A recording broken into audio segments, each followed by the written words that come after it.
चाहता हूँ। मेरा नाम नार सिंह कटारिया है।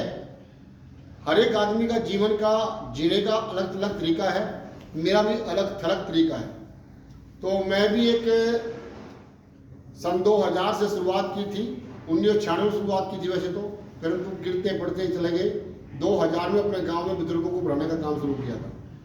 अपने गांव में बुजुर्गों को पढ़ाने के बाद जब लक्ष्य रखा कि जीवन में कोई अच्छा कार्य करेंगे, 2008 में जो अनाथ बेसहारा गरीब बच्चे, भीख मांगने वाले बच्चे हैं, और जो भीख मांग रहे थे, तो देखा कि आने वाले टाइम में ये बच्चे कहने के क्राइम का हिस्सा बनेंगे और उस संगति में ना जाए, उनको इकट्ठा करके एक हट बना करके 2008 के अंदर एक शुरुआत की थी झुग्गी झोपड़ी पाठशाला, उसमें 40 बच्चों को निःशुल्क शिक्षा दी।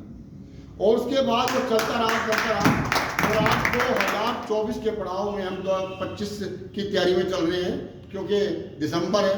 और बात करें तो अब 2025 के पड़ाव में 128 बच्चों को निःशुल्क शिक्षा दे रहे हैं। लगातार सैकड़ों बच्चे उस स्कूल से वो निकल चुके हैं और आगे बढ़ चुके हैं। यानी कि जो बच्चे पढ़ रहे हैं वो निःशुल्क पढ़ रहे हैं, और एक बिना सब कुछ उनकी यूनिफॉर्म, शूज, बैग, कापी, किताब सब कुछ मैं नहीं, परमात्मा और आप जैसे धर्मात्मा लोग ही कर रहे हैं, सहयोग करते हैं, जब उनके हम कर पाते हैं।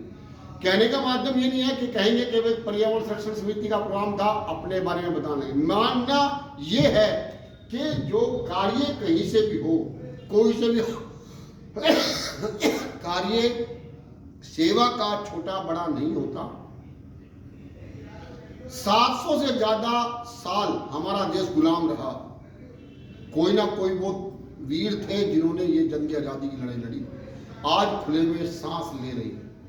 यानी कि जिन वीरों ने लड़ाई लड़ी, उसी प्रकार से आज भी लड़ाई लड़ी जा रही है। वो देश को बचाने के लिए लड़ाई थी, आज ये समाज को बचाने की लड़ाई है। आज ये जो आने वाले हमारे जो बच्चे हैं उनको बचाने की लड़ाई है। आज ये लड़ाई है कि आने वाले जो समय में जरूरत है कि अगर पर्यावरण सुरक्षित नहीं होगा, शुद्ध हवा नहीं मिलेगी, हम लोग बीमार हो जाएंगे।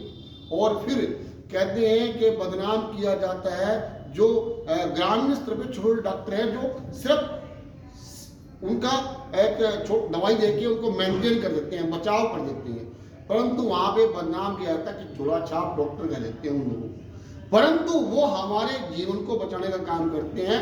फर्स्ट लेने के बाद अच्छे हॉस्पिटल तक हम जा पाते हैं। उसी प्रकार से छोटे से बड़ा पौधा, जिसे भाई साहब सरदार जी कहते कि वट वृक्ष, मतलब कि वट वृक्ष सब कह देते हैं, परंतु उसी प्रकार से परिवार में माँ बाप वट वृक्ष है।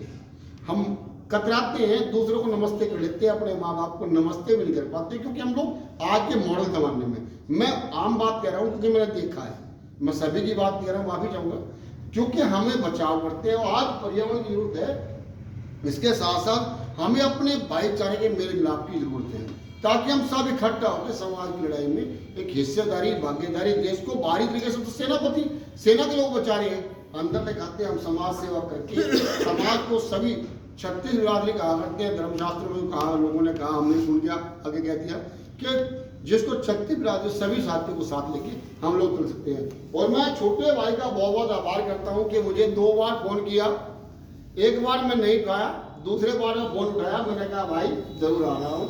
और मैं आपका बहुत बहुत आभार व्यक्त करता हूँ, धन्यवाद करता हूँ। और जीवन में इसी प्रकार से लगे रहिएगा।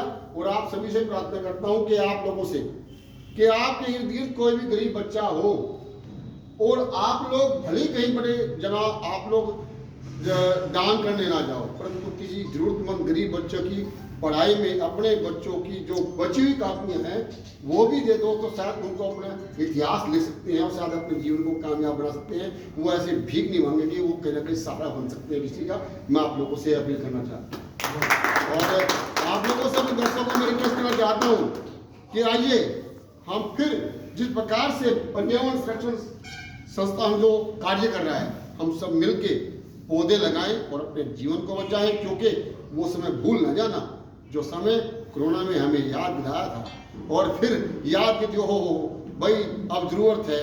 और वो दिन भूल न जाना कि दिल्ली से, गुड़गांव से, फरीदाबाद से, करनाल जैसे, पानीपत, यमुनानगर, सब अस्पतालों का गैस जो सिलेंडर गैस है ना, ऑक्सीजन गैस, सब खत्म कर दिए गए थे।